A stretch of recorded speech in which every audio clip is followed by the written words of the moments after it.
telling me there's been about 15 years of hardcore drug abuse, anything that he can get his hands on that are detaching him from who he really is. So when you think about See, even that language right there, the drugs were detaching him from who he really was. He was a really good person without the drugs. And then the drugs, they detached him from who he was and they turned him into an abusive piece of. Good people do not use drugs and turn into bad people. Bad people use drugs and turn into badder people.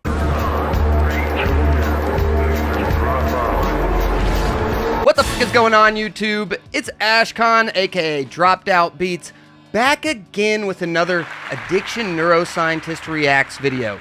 For those just tuned into the channel, I am a trained addiction neuroscientist and hip-hop producer, and today we're going to be reacting to Justin Hunt, aka The Company Man, reacting to famous American journalist Touré discussing Diddy's drug use. And man, I got serious problems with the way we're talking about this because we are stigmatizing drug users and thinking, or rather suggesting that all of Diddy's actions were drug fueled, and maybe had he not been so high on whatever crazy drugs he took, that he wouldn't have beaten the living out of Cassie like he did. We're also going to talk about some stuff that is suggested about Cassie in this video that is a little strange, but, we'll get there. I like Justin Hunt a lot. I've been watching his hip-hop DX stuff for years, so this is by no means a personal slight to him. This is more of a problem that I have with the way we talk about drugs in general. You can immediately recognize this when someone says drug abuse and then proceeds to talk about this person as if they are an abuser that abuses humans. Okay, YouTube, look at me again. Abusing a drug doesn't really exist, but to the extent that it does, it is not at all the same thing as abusing another human being. With that being said, let me take my ugly big head off the screen. We'll put Justin Hunt's beautiful face. Look, he's smiling already. And get to the reaction. Like I said, I have nothing personally wrong with Justin Hunt or Touré. I just don't like the way that people talk about drugs and drug users. And so, let's get into it. So, Touré has a Substack. It's touré.substack.com. I'll make sure to put a link in this piece. But Touré's been working on a piece around Diddy, and he talked to a number of people, a number of relationships about how Diddy has been a drug addict for the past 15 years. And so here's a clip that he put on Twitter. We'll start here, and then he was also on TMZ, so we'll show a clip of what he said there. But let's take a look. Diddy has been an addict for 15 years. Asked what he prefers to use, someone said, "I'm sure he's on the bleeding edge of whatever it is out there that can get you really up there." Okay, so I already got to pause right here because the language of how we talk about drugs we're familiar with versus drugs we are unfamiliar with, and when I say familiar, I mean like the subjective experience of actually taking the drug. It's night and day.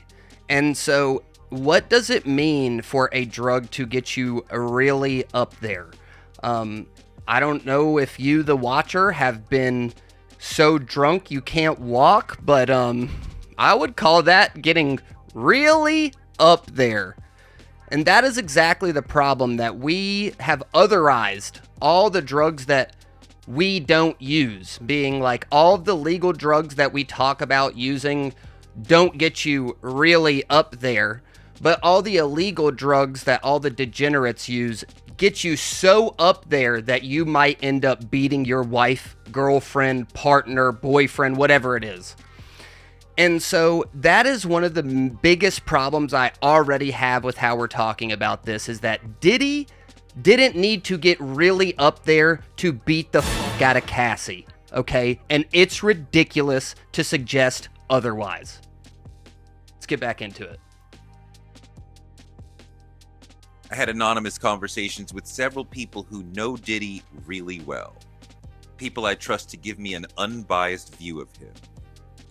One of them told They'll give you an unbiased view of him, but not drugs. Told me the last time I saw him, there was nothing behind his eyes but a vapid darkness. Nothing behind his eyes but a vapid darkness. I mean, in the court filing that we looked at last week, you know, and even the Rolling Stone investigation that we covered earlier this summer, they really talked about how Diddy had pink powders and white powders and GHB and ketamine. I mean, there's all kinds of drugs that are tied to the reporting that people have released around this case.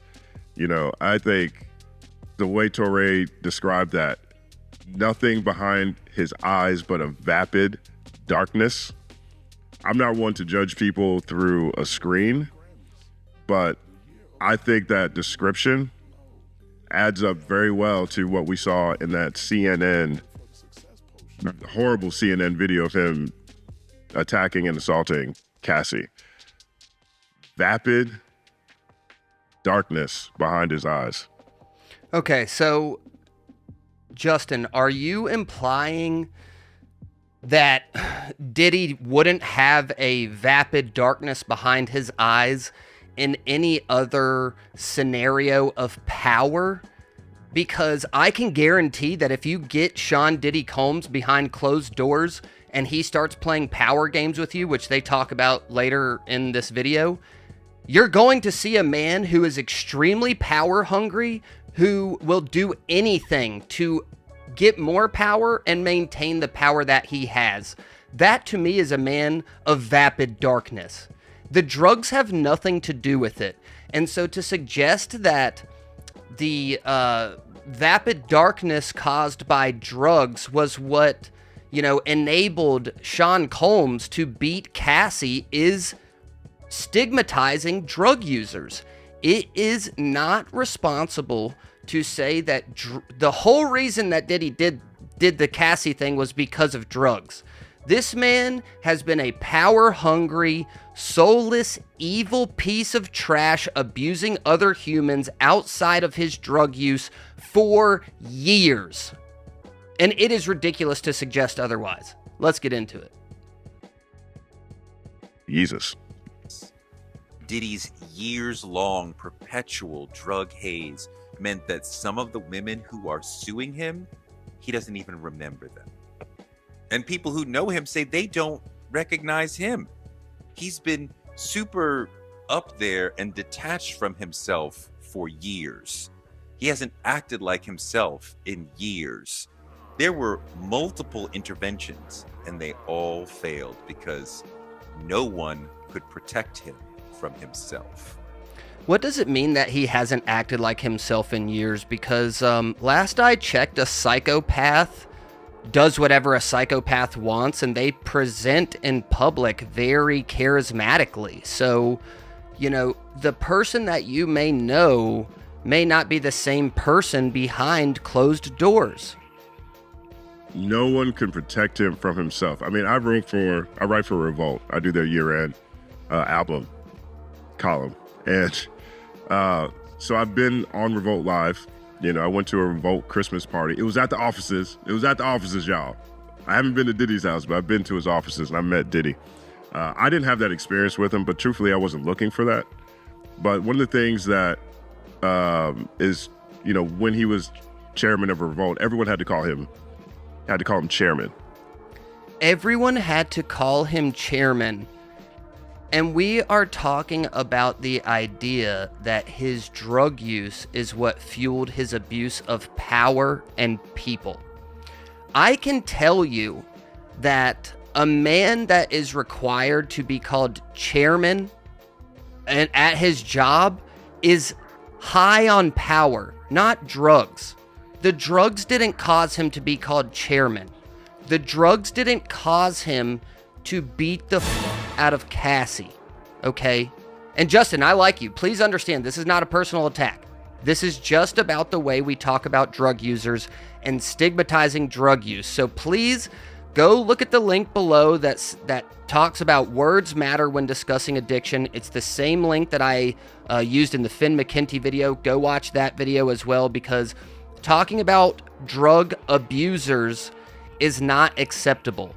we talk about people that struggle with a substance use disorder, and someone that struggles with a substance use disorder does not automatically mean that they abuse other people. Physically abusing another human is totally different than having a chemical dependency to a drug. It is also totally different to have a chemical dependency on a drug and to use a drug as a pharmacological tool to sexually assault someone. I don't know what we're doing here, and so I would love to talk about this with Torre and Justin Hunt on a video chat, because there is no way we are going to begin to suggest that Diddy's drug use fueled him being a bad person, and before that, he was a totally fine person. With that being said, let's kind of get into that. I respect that in a professional sense from a business standpoint. But Diddy's been on top for so long. And if you look at, we covered one of the Rolling Stone pieces that looked at a lot of allegations that have been levied against him throughout the course of his career, going back to college. And just generally speaking, if someone has been able to get away with whatever they want for a very long time, for almost 30 years, yeah, I'm sure an intervention might be really difficult. Ads. Some people have said out of this, oh my God, which super powerful person did Diddy piss off? No. You're missing it entirely. When Diddy and Cassie were together, he dragged her down into drug abuse. After she got away from him, she went to rehab. And in talking to people, she realized she had been through something crazy, and she began to find the courage to speak up. She went to him and said, I have a book. I've written everything. Give me $30 million to make it go away. And because he was in a haze, he did not say yes. He said no. That's crazy. I mean, that description right there lets you know how significant that haze must have been. Because if there's anybody who really knows you, it's your woman. If it's whoever's right next to you. And Diddy knew, he had to know how he was living.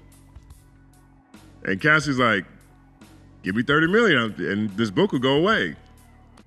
And he says no. Drugs are a hell of a drug. No, they're not. I have such a problem with what was just said. So we just suggested casually that Cassie blackmailed Sean Diddy Combs for $30 million with an alleged book detailing all of the abuse that she experienced. I don't know what to say about this. We're just brushing it off, the idea that Cassie was going to let this man walk free and continue to abuse people.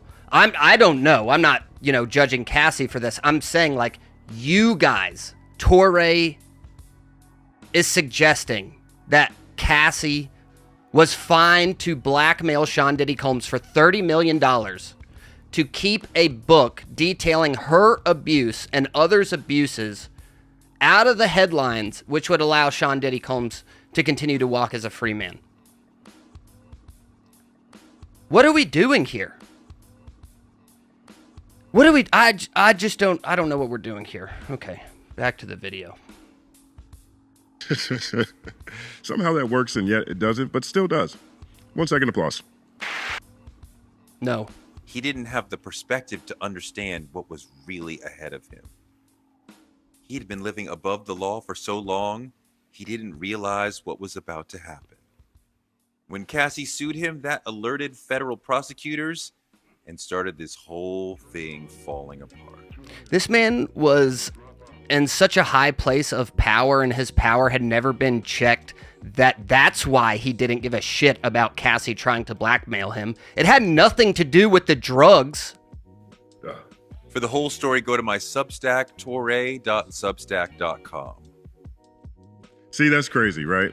All he had to do was just give her $30 million. I don't want to say all he had to do, and maybe there's more to this. I actually haven't read this article yet fully, so full disclosure there. What he did was he talked to a number of people around Diddy, relationships he's had for a very long time, and they filled him in on their experiences with him. Now, Torre was also on TMZ today. He was on TMZ, and he did a conversation with what's his name? Harvey. Yeah, he was on TMZ Live. I think it's called TMZ Live. I think it's TMZ. Yeah, it should be. But he was on TMZ Live today, and he had a conversation with Harvey talking about his piece and some of the things that he uncovered and his own personal experience with Diddy. So let's take a look. You have posted some things over the weekend that are stunning. I'd like to start with your relative who did an internship for Diddy, because this story is pretty shocking.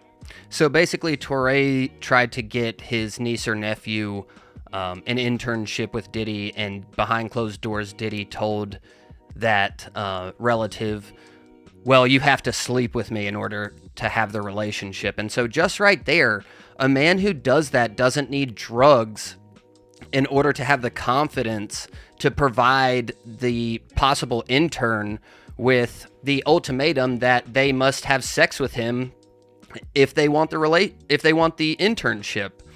And so it's just irresponsible to suggest that drugs were the reason he was doing this. And I'm not saying that is specifically what Justin or Torre is implying in this specific scenario, but the whole video has just been a collection of all these crazy drugs were the underlying reason for Diddy's vapid, dark evilness, and that's just ridiculous. And so let's see what else they have to say.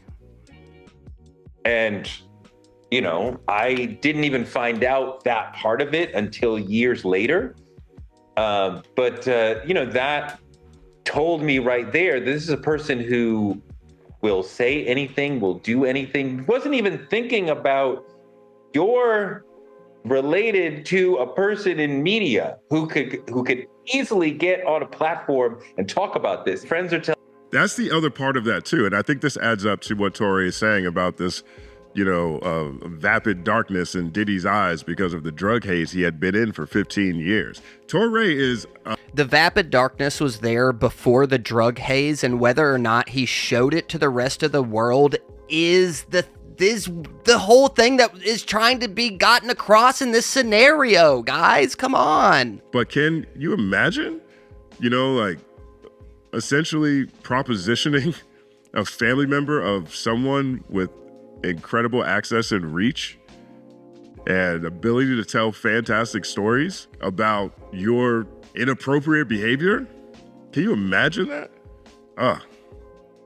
Telling me there's been about 15 years of hardcore drug abuse, anything that he can get his hands on that are detaching him from who he really is. So when you think about... See, even that language right there, the drugs were detaching him from who he really was. He was a really good person without the drugs, and then the drugs, they detached him from who he was, and they turned him into an abusive piece of shit. Absolutely not. That is not how this works. I do not use a drug and then decide to beat my wife. Yes, I'm married. I have never used any drug and felt a compulsive violence need to beat my wife. Good people don't use drugs and turn into bad people, okay? It's an incredibly important idea that needs to be gotten across, okay? So let's zoom in and look at me. Good people do not use drugs and turn into bad people. Bad people use drugs and turn into badder people. Why did you make such bad decisions to do these parties with so many people, to videotape them, to say no when Cassie says we can make this all go away for $30 million, which is not a lot to him? Cassie should have brought that to the federal authorities instead of trying to blackmail him if that is the case. This is ridiculous. And he says no. Well, that's because he's been dealing with drug addiction and his mind being clouded, and he's not in his right self. No, it's because he is high on power, not drugs, and he doesn't give a fuck what you think or what the law thinks. It has nothing to do with drugs, and to stigmatize drug users as bad people is the problem here. Good people don't use drugs and turn into bad people. He was extremely sharp, motivational, very strategic in the first couple decades when he was rising. The last 15 years has been a haze of drug abuse, and that's why he's making these horrendous decisions. And that is not to excuse him in any way for the things that is what you're basically doing. He is alleged to have done or that he did, but a way of trying to understand why would somebody make so many bad decisions? Well, he's been dealing with, and when I said, what is the drug of choice? The answer is whatever there is on the bleeding edge of, narcotics that can get you high. So he's not even dealing with the normal stuff that we're dealing with. And I think that the normal stuff that we're dealing with, guys, the drugs that you don't use don't have crazy effects, okay? Any illegal drug that you've never used is not going to make you beat your significant other, okay? If you're a good person and you don't already have violent tendencies towards your significant other, a drug is not going to make you violent towards your significant other. And to suggest otherwise is ridiculous. There's this desire in him to have everything be the most. He wanted to be superior to other people. He wanted to be, have better clothes, have more money, have more fame, and better parties. That's the real Diddy. Okay, do you understand what I'm saying? That what he just described is a power-hungry man that is the real Diddy. And the drugs fueled all that bad behavior, but the drugs were not the spark. The drugs were not the catalyst. Him being a shit person and wanting all of this power is the problem. The drugs just fueled it. And the way we're talking about it is an excuse. I don't know what else to say. And the first three things that I named there, nothing wrong there, but what it meant to have the better parties than others grew from something that was, let's say PG rated. I went to a bunch of PG rated Diddy parties to something that was crazy. Yeah, oh man. I remember watching Making the Band when it first came on. Die line. Oh my God, that was such a good show. I actually wasn't mad at the Making the Band album. There was a couple of verses on there that I really appreciated. I agree with you on that one, Justin. There was that shit got kind of fire. Yeah, you're right about that. But Diddy did seem very, very motivational. He seemed like the person you wanted to be around. He inspired people to reach for success. Can't Stop, Won't Stop was at the core of his brand. Okay, I can't listen anymore because I just wanted him to get that 1 point off, because let me tell you something. If you want to hire me for a motivational speech and you want it to be the best motivational speech you've ever heard, hire me for a motivational speech. Give me some amphetamines or some coke, get me jacked up on a ton of caffeine. I'm jacked up on a ton of caffeine making this video right now. You feel me? I'm way up there. I'll give you the best motivational speech you've ever heard. I won't even know what I'm talking about. You know what I'm saying? I'll just snort a couple of lines, start getting motivational, talk to you guys about my life. I can get super motivational. You gotta get there. You gotta get up. I'm doing lines of coke. I don't even know what I'm talking about, but I'm the most motivational man you ever heard. So yeah, it's just ridiculous that the drugs were the problem for Diddy. No, he was just an abusive piece of shit. And we don't abuse drugs. We struggle with a substance use disorder. That language is absolutely critical, because the first phrase where we abuse drugs suggests that the drug user is an abuser, and if they abuse drugs, what is to stop them from abusing people? Having a substance use disorder does not mean that you are going to turn into an abuser of people. And to suggest otherwise is ridiculous. And so, yeah, if you're just tuning into the channel in the comments below. Hit the subscribe, hit the like. I appreciate having you here. Justin, Torre, I would love to talk to you guys about this because I'm not trying to like sit for my high horse and tell you guys that you're stigmatizing people, but you are stigmatizing people. It is a fact.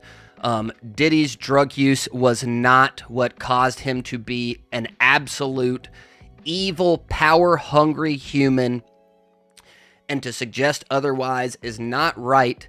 And that Cassie blackmail story, I didn't like that either. I don't know. Comment down below what you thought about that. That was just, so strange.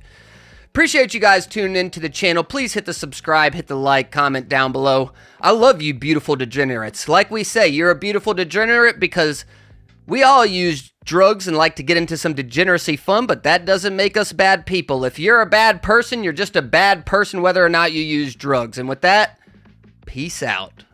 Learn together and experience together how to reach the 5 levels of consciousness which are available to a species like ours. Drop out.